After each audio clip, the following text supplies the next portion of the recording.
Bismillahirrahmanirrahim. Assalamualaikum warahmatullahi wabarakatuh. Semangat sore Ustazah dan teman-teman. Hari ini Haura akan mereview buku yang Haura baca. Bukunya itu asyik banget. Bisa diulang-ulang bacanya.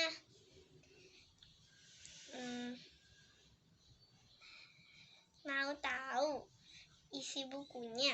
Ada hikmahnya juga loh. Ikuti terus ya video review ini.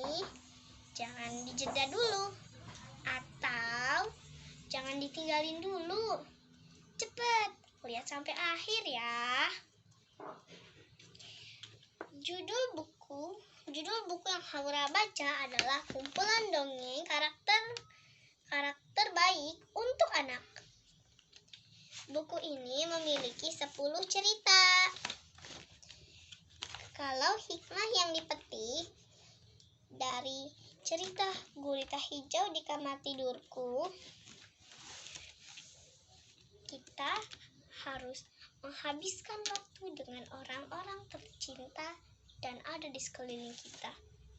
Jangan malah kita hanya mengurung diri di kamar, hanya sekedar bermain,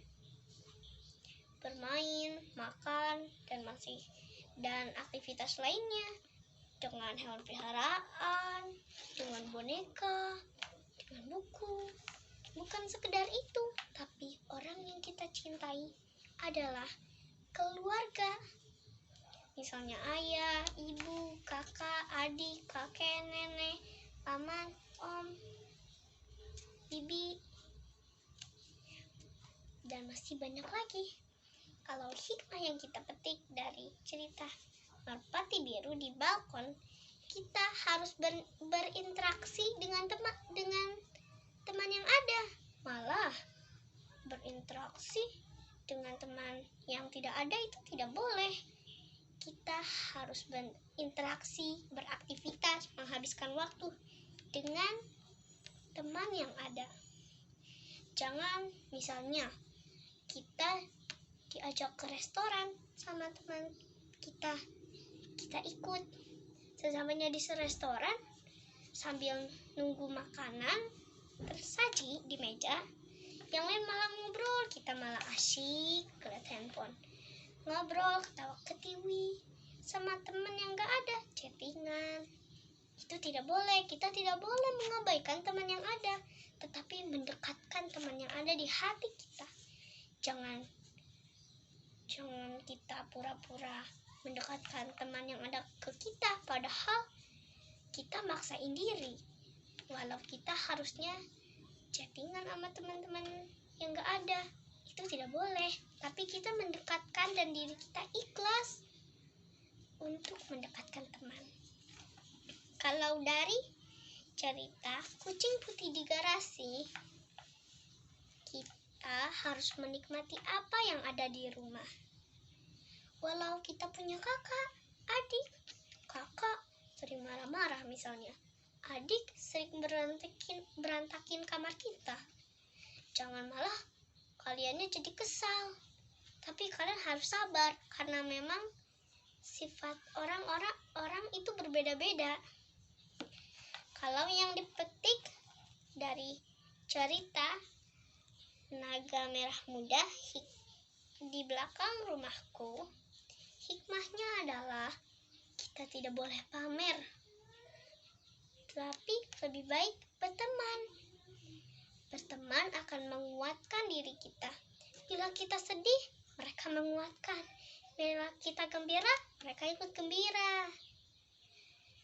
Bila kita sedang bosan, mereka membuat hari-hari kita jadi penuh warna.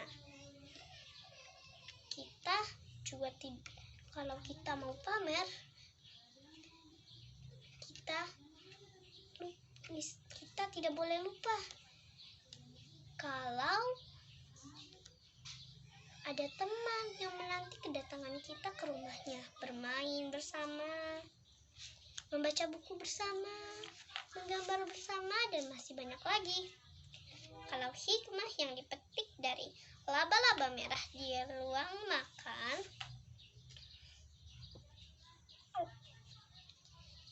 yaitu hikmahnya kita harus selalu memakan asupan gizi yang seimbang. Tidak boleh kita makan nasi dan yang sehat-sehat saat orang tua kita ada. Saat ibu harus ada keperluan keluar, ayah bekerja, kita malah makan banyak kue. Itu akan menyebabkan berat badan kita naik dan baju-baju kita jadi sering robek, kekecilan. Jadi harus diperbesar, digedein gitu. Nah, kalau hikmah dari cerita Musang Oranye di Dapurku, kita harus berlaku jujur. Tidak boleh berbohong. Kita berjujur kepada seluruh orang yang ada di rumah maupun di sekolah, di luar rumah. Kita harus jujur kepada ibu, ayah, kakak, adik, kakek, nenek, paman, bibi, teman, sepupu, dan masih banyak lagi. Kita harus jujur kepada mereka. Tidak boleh berbohong, karena kalau berbohong itu salah satu dosa. Harus jujur. Dan kalau hikmah dari ular emas di beranda, kita harus menyayangi sesama. Ada misalkan di depan rumah kita ada yang menanyakan arah. Misalkan ada seorang pengantar paket yang tersesat kehilangan arah. Dia menanyakan kepada kita alamat. Misalkan dia mau mengantarkan paket ke sebuah rumah di desa kita. Dia mau mengantarkan rumah ke Cat Kuning. Itu ternyata tetangga kita. Karena warna kuningnya sudah memudar, jadi dia bingung harus kemana. Kita memberitahu kepada pengantar paket itu ke sebelah rumah kita. Karena itu kita peduli sesama, sayang sesama. Nah, dan hikmah dari cerita Kukang Coklat di ruang keluarga, kita tidak boleh asik-asik saja di depan TV. Nanti mata kita jadi rusak. Nanti jadi mengeluarkan darah loh. Seram kan? Mata kita jadi merah, sakit mata.